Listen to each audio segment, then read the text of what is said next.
The arena was carved from the hull of a dead battleship, its metal bones twisted into ceremonial architecture, its old scars polished into gleaming thrones and observation decks.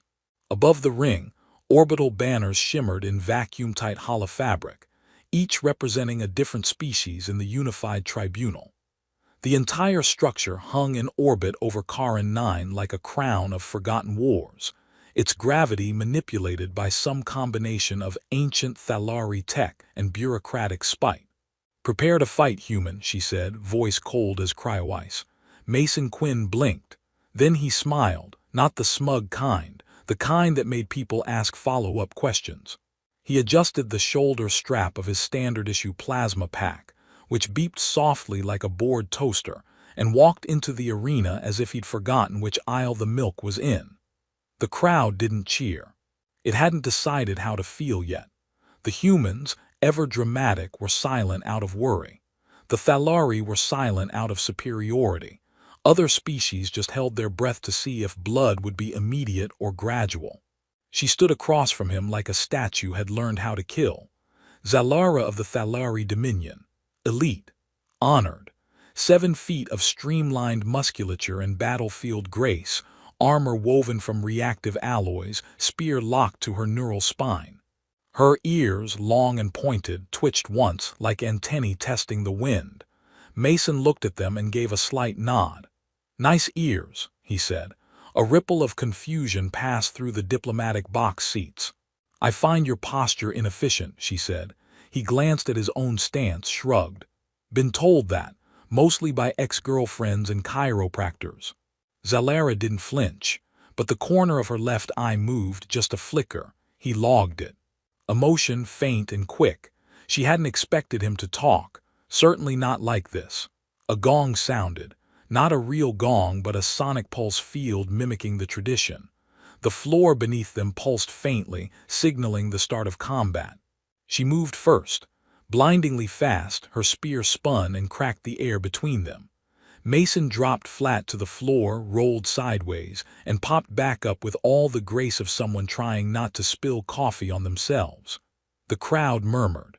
"You dance?" he asked. "No," she said. "You sure? That looked like salsa." She came at him again, faster this time, eyes narrowed, mouth tight.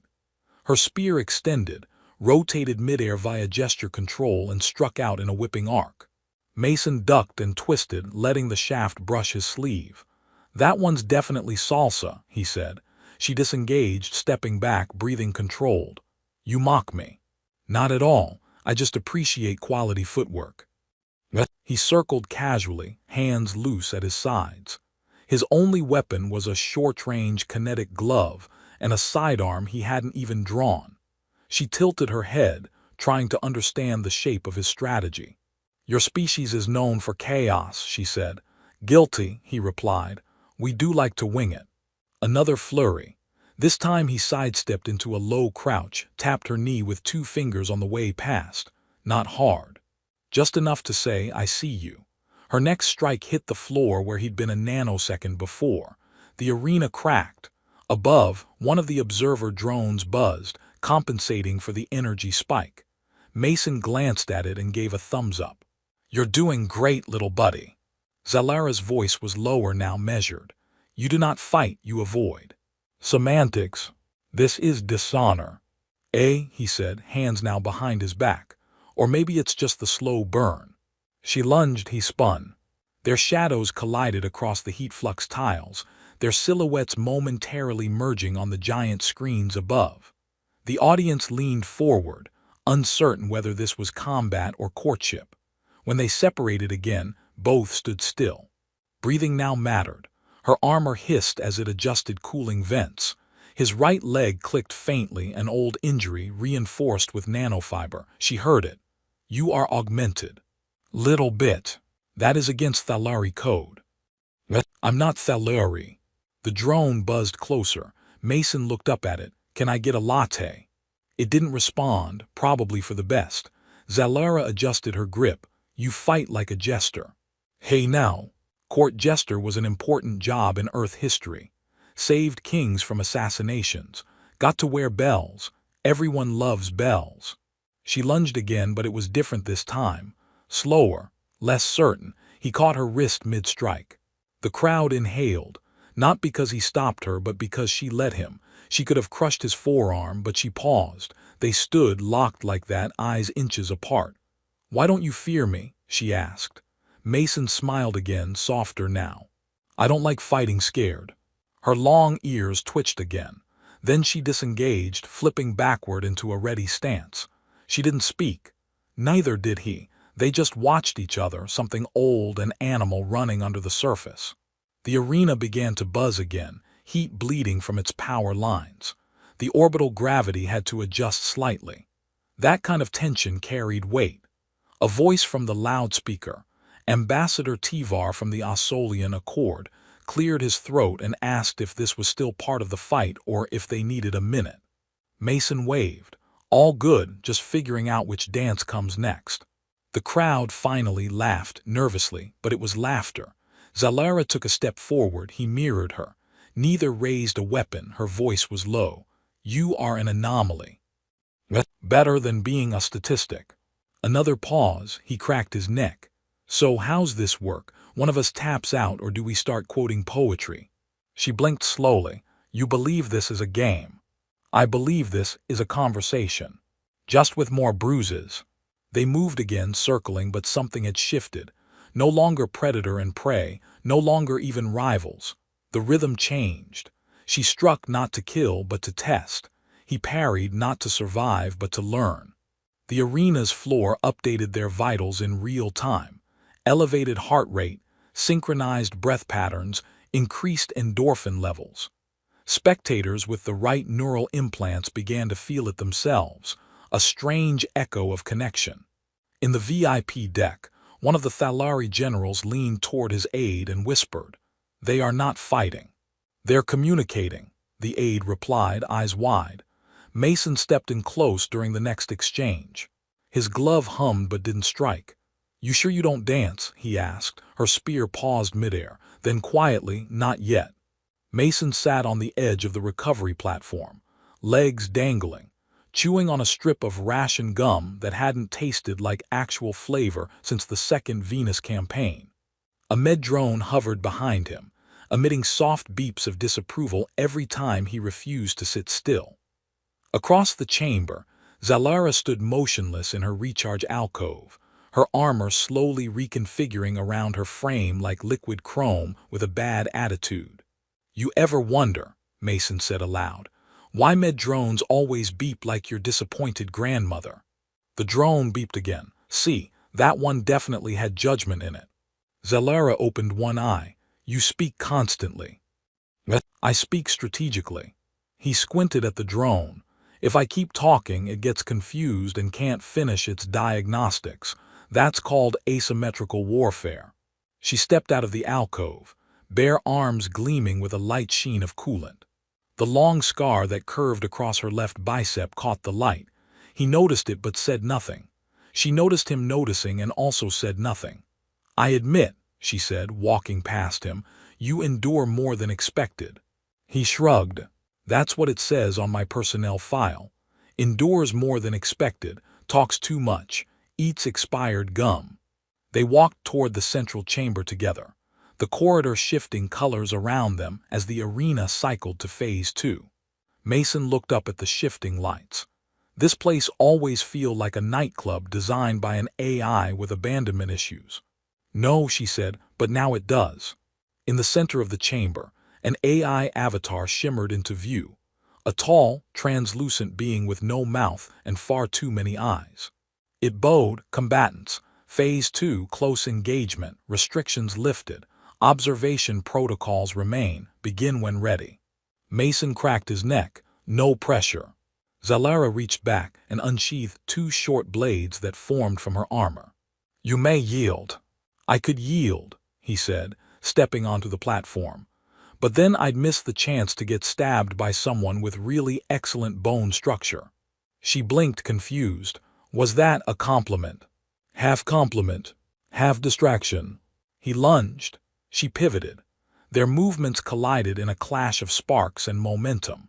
Her blades met the kinetic field in his gloves with a series of sharp zings, like tuning forks arguing about pitch. He didn't try to overpower her, he couldn't, but he redirected, shifted, turned her force against itself. "You trained in Tarashi 9 motion discipline?" she asked, breathless mid-strike. "Nope," he grunted. "Just had a very aggressive yoga instructor once." They spun apart. Her blade nicked his shoulder. His glove discharged into the floor beside her foot, cracking the tile. "You bleed," she said. He looked at the wound. "Yeah, that happens when sharp things meet squishy things. Kinda universal, I think." The drone above them beeped approvingly. "You enjoying the show?" Mason asked. "Spectators are instructed not to respond," the drone replied. "Bet you say that to all the guys who bleed in your presence." Zalara charged again, faster this time. Less testing, more force. He rolled under the strike and swept her legs. She flipped midair and landed cat-like, hair brushing her shoulder, eyes glowing faintly with combat focus. He scrambled up. "Okay, that was cool. I give that a 9. 9.5 if you stick the landing next time." "You rate my techniques. Hey, we're all here to improve, right?" She attacked again. This time he caught her wrist and twisted, their faces inches apart. She smelled like ozone and metal. "You laugh during battle," she whispered. He held her gaze. "You blinked." They separated again, breathing hard, the floor now littered with scorch marks and scuffed tiles. In the observation box, several diplomats leaned in, murmuring through earpieces. One tapped notes into a hologrid. "They're communicating," he said again, "still, even while fighting." "They're flirting," said another. "Impossible, Thalari do not flirt." "Then explain that last exchange." On the platform, Mason was leaning on one knee, catching his breath. "Hey, time out, I'm only human, literally. You requested no mercy. I didn't request a broken rib either, but here we are." She tilted her head. "That's humorous." "Unintentional," he groaned. "All the best jokes are." They stood again. She moved forward slowly, lowering one blade. "I'm starting to think you don't want to kill me," he said. "I don't." "Well, that's a relief." "I want to understand you." He blinked. "That's worse." She almost smiled, then lunged again. The combat this time felt more like a dance, not elegant but charged with energy. They traded feints and near misses, both careful not to go too far. The crowd didn't cheer. They were silent, transfixed, watching something they didn't know how to name. When the end-of-phase pulse sounded, both fighters stood still. Neither wounded, neither victorious. The arena dimmed. The drone announced Phase 2 complete, evaluation pending. Mason wiped sweat from his brow. "So, do we get a halftime show, or just more stabbing?" Zalara stared at him. "You changed the rules." He gave a tired smile. "Rules are just strong suggestions." She stepped closer, studied his face. "You are not what I expected." "People say that a lot. I do not dislike it." Mason blinked. "Is that Thalari for I like you?" "It's complicated." "Yeah," he said, rubbing his shoulder. "Most good things are." The armory drone hovered between them like an indecisive waiter, offering weapons neither of them took. A rotating rack displayed plasma staffs, carbon-edged hatchets, and one oddly shiny object that looked suspiciously like a waffle iron with aggression issues. Mason pointed at it. "That one looks fun. Does it come with syrup?" The drone beeped in binary disapproval and moved on. Zalara stood in silence, watching him scan the options. Her hands stayed by her sides. Her armor was partially disengaged, exposing her combat skin beneath, sleek and tight to the body, built for speed and nerve sync. She made no move to rearm. "You're not picking a weapon?" Mason asked. "I have already selected one." He looked around. "Where is it? Don't tell me it's an existential crisis. That one's already taken." She stepped closer. "You talk to mask discomfort. I talk to make sure I'm not dead yet." Same effect. They were standing at the threshold of Phase 3, an open floor now pulsing faintly with crimson light. Overhead, orbital monitors displayed physiological metrics in real time: heart rates, synapse lag, cortisol levels. Mason's numbers hovered near baseline, like he was watching a movie. Zalara's fluctuated, a pattern the mid-AI flagged as unclassified but notable. A countdown began in the air, visible only through retinal overlay. Zalara's voice broke through the tension. "Why did you volunteer?" "Because I'm not smart. Your file says otherwise." He shrugged. "Okay, maybe I'm smart and reckless. You know, the dangerous combination." She tilted her head. "Do you fear death? Do you fear losing?" They stared at each other while the countdown hit 0. No one moved. The drone issued a confused ping. Mason turned toward the observation box and waved. "Hey, we broke the script. Sorry, someone get a writer in here." Zalara spoke without. "I do not wish to kill you," she said. "Wow, that's probably the nicest thing anyone said to me all week. Granted, the bar is low. The cook on our ship threatened to poison me. Why? I insulted his protein paste." "It deserved insult," she said. "You've had it. Once, I lost respect for your species temporarily." They both almost smiled. The floor shifted. Literally. A section of the platform began to rise, and from below emerged a construct part machine, part ritual. A hybrid combat drone meant for stress testing. It was Thalari tech but jagged, experimental, unauthorized. Mason looked at it. "That one's not on the menu." Zalara narrowed her eyes. "It should not be here." The arena AI paused, its voice suddenly less smooth. "Third-party combatant introduced by ruling tribunal, approved for final evaluation." Mason stepped back. "You gotta be kidding me." They threw a boss fight in the middle of our emotional tension arc. The machine growled if machines could growl. Its arms flexed with hydraulic menace, and its targeting system locked onto Mason first. Zalara didn't hesitate. She stepped in front of him. He blinked. "Hey, I'm supposed to be the reckless one." "Protocol overridden," she said. "This machine violates code." He moved beside her. "You're gonna fight it alone." She didn't look at him. "No." He grinned. "Now we're talking." The war drone surged forward, legs churning, arms swinging like wrecking balls with opinions. Mason drew his sidearm for the first time. It charged with a high-pitched whine. "Cover left," Zalara said. "Cover your left or my left. Face the thing and guess." They split. She moved like a blade, ducking low under the drone's strike and sliding across the floor in a burst of biothrust. Mason flanked wide, aiming for the joints. He fired. "Sparks not enough. Gonna need a bigger gun," he muttered. Zalara vaulted onto the drone's back, stabbing into its venting unit with both blades. The drone screeched, spun, tried to shake her loose. Mason sprinted forward, leapt, and jammed his glove into the thing's sensor core. A pulse discharge rattled it like a faulty washing machine. The drone reeled. Zalara landed beside him. "Tactical assessment." "We're underqualified and overconfident." "Same as last round." They moved together. Her strike disabled a knee servo. His shots punched into the coolant line. The drone flared, stumbled, then lunged forward in a last-ditch charge. Mason shoved Zalara aside and took the brunt of the hit. He hit the floor hard. Air knocked out. Vision dancing.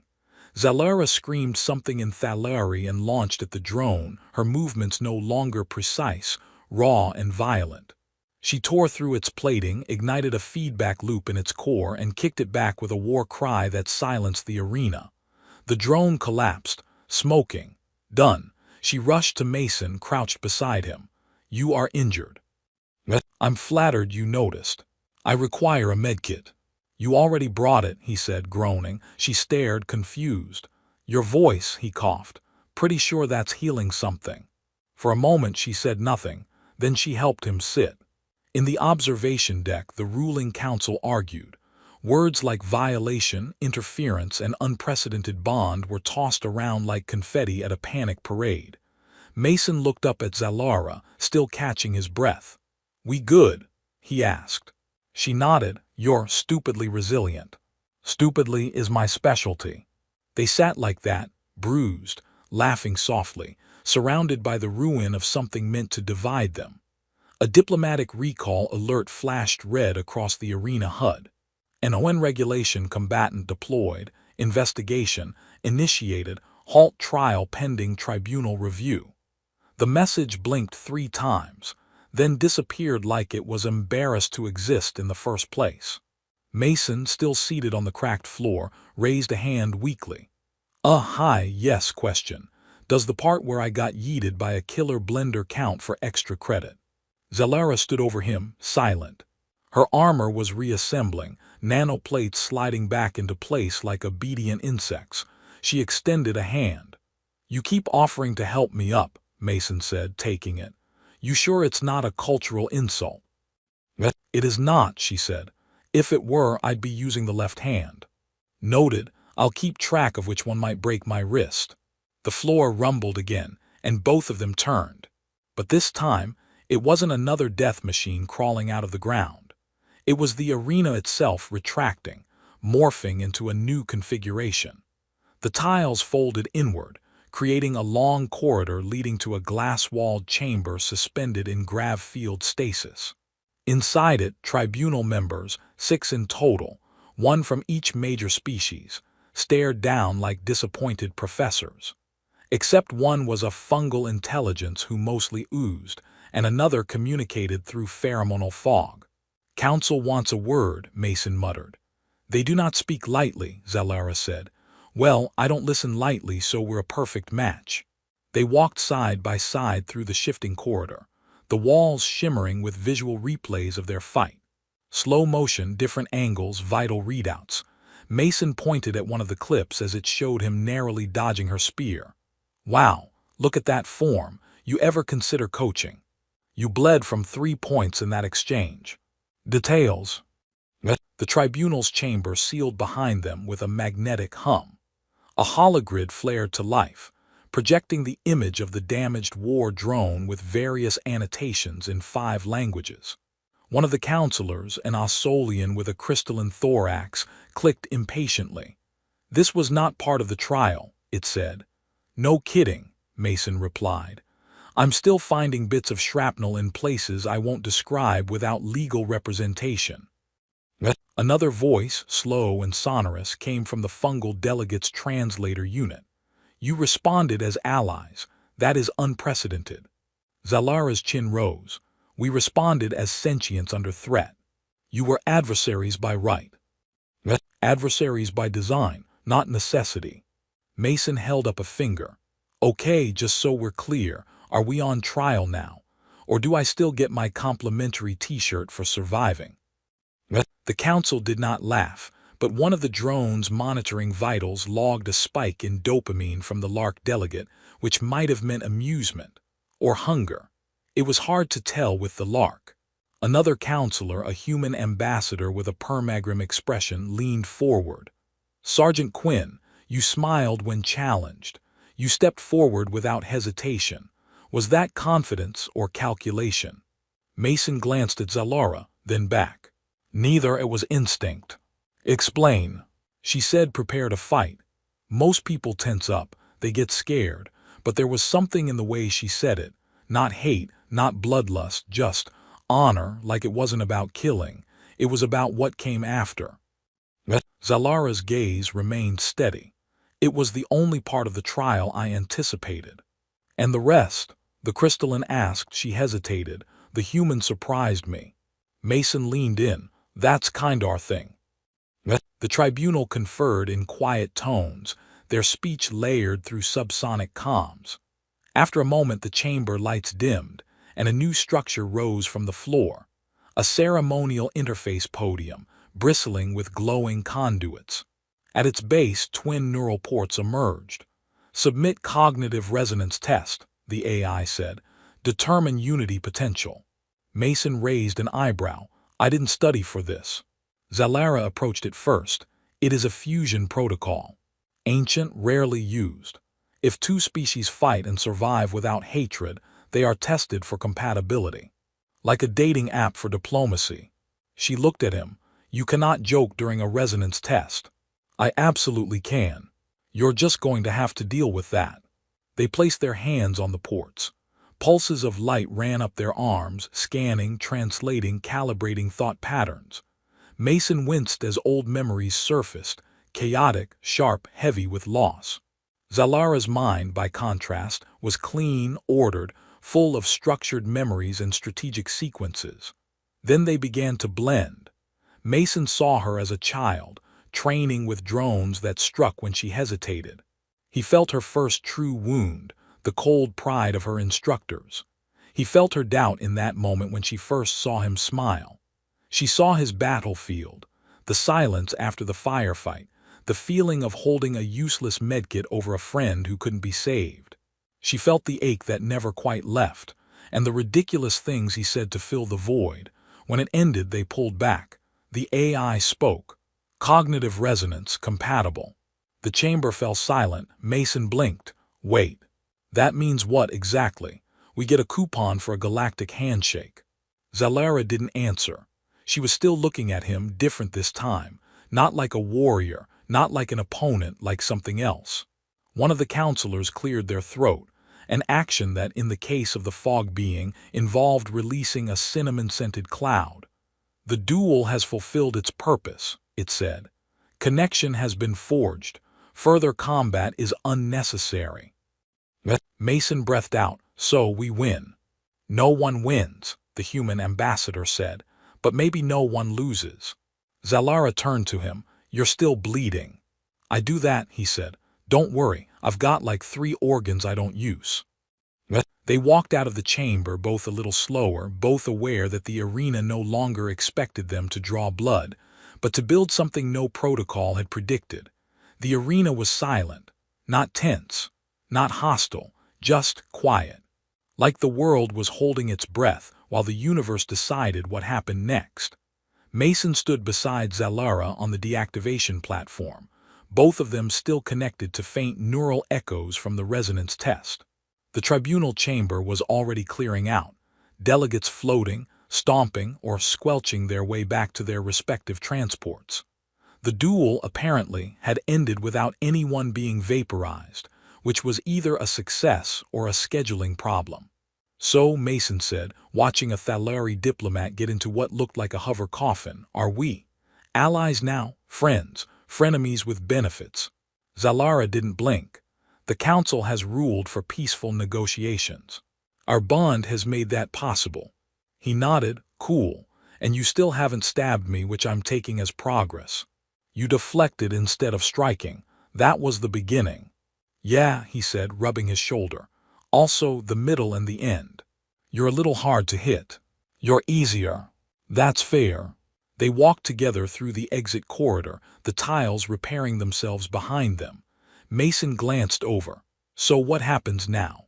You go back to Thalari Prime and explain to your people that you had a moment of emotional clarity with a short human who smells like burned gel and bad decisions. Not exactly, she said. Oh no. They're going to make me a symbol, aren't they? They may. Please tell me I don't have to wear ceremonial robes. I look awful in pleats. There are no robes, only crystals. He stopped walking. I'm sorry, crystals. They embed them in your skin, near the heart, to mark important events. He stared. Can I opt for a tattoo instead? Zalara raised a brow. Only if it glows. Deal. The shuttle waiting for them wasn't the diplomatic carrier Mason expected. It was smaller, older, with a few mismatched panels and a navigation system that coughed every time someone asked it for directions. He looked at it. This is your ship. It is. It has personality. It insults me less than most Thalari. That's probably love. She entered first. He followed, ducking under the hatch and immediately tripping on a loose cable. I've missed you too, he muttered to the ship. As they settled into the cockpit, Zalara keyed in new coordinates. Wait, Mason said. That's not Thalari space. No, she said. It's neutral territory, a colony known for quiet discussion and good food. He blinked. You're taking me to dinner. It is customary, she said, following a duel to share food and understanding. He grinned. If you start quoting poetry, I'm going to assume I've been replaced by an alternate universe clone. You are still you, she said, but altered. He looked out the viewport as stars began to stretch. Yeah, that makes 2 of us. Back on Karan 9, the arena was sealed. A statue was commissioned.